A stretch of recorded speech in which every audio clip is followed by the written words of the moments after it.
when people do fasts, I've noticed that there's different time links. Some people say, oh, I'm doing a 10-day fast, or I'm doing a 2-week fast, or something like that. But the most common that I hear about is the 10-day fast. Why is that? Well, because people just make up dates. That's what I was thinking. That could be 12 days, just making stuff 7 days. up. There is something that has to do with time, and that is that typically when you're doing a fast, you'll be doing a lot of clearing on the first 3 days.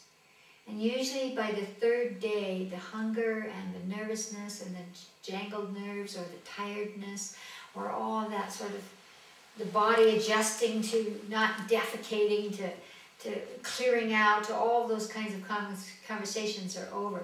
So after the 3rd day, people start feeling really good and very energetic. And of course, I personally don't recommend the heavy-duty fast. I recommend loving fast.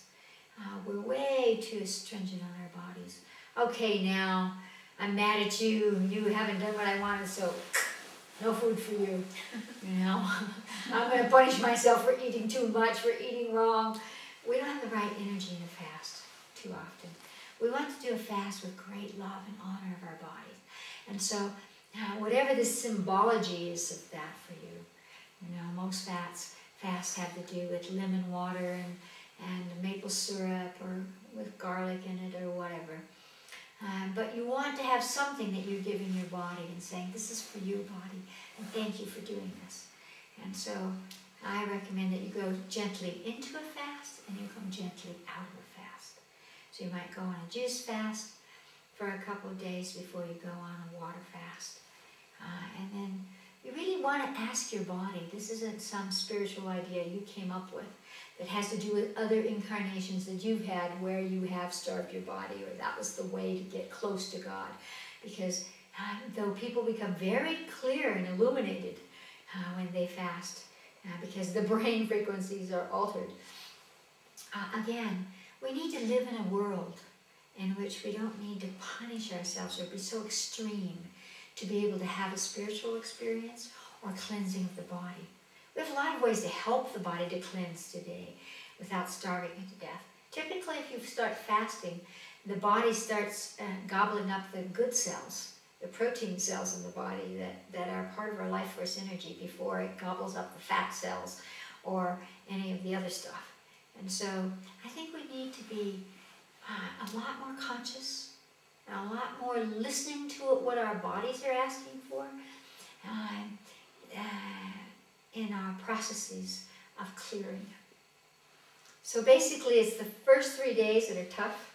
So I would say if you do 4 days or you do 5 days, once you get to the 4th day, then sometimes people feel like they could fast forever. And they often do, fast 2 weeks for 3 weeks, whatever it is. 20 days, the biblical 20 days, or 40 days, or whatever.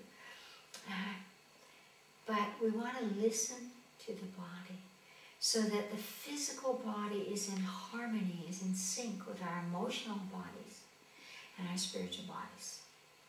You don't get rid of emotional energies by fasting, by the way. You only get rid of emotional energies by facing your tigers, by facing your paper tigers, your dragons, your darkness.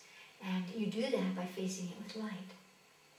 And so, of course, I think our work at the Light Institute and the Sanctuary of Light is very involved in those kinds of processes.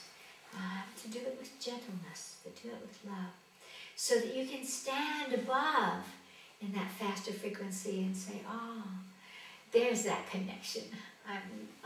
I'm caught down here, tethered to a conclusion that you had when you were 2 or 10 or 30 that you can now release.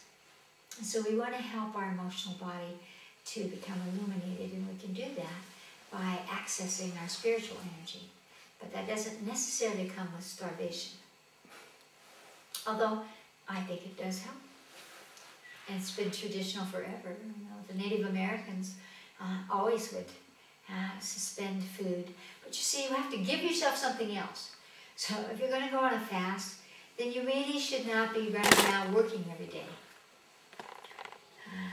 You should actually give yourself the 10 days. And if you can't do that, then I'm wondering why you're doing it. They would go up and have a vision quest. They would go up and sit on that mountain until something happened. And then they would come down and eat.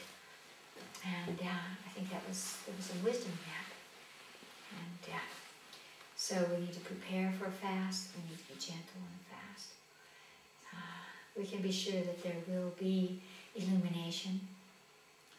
But that doesn't necessarily mean it will change our emotional bodies unless we know what we're doing. Thank you.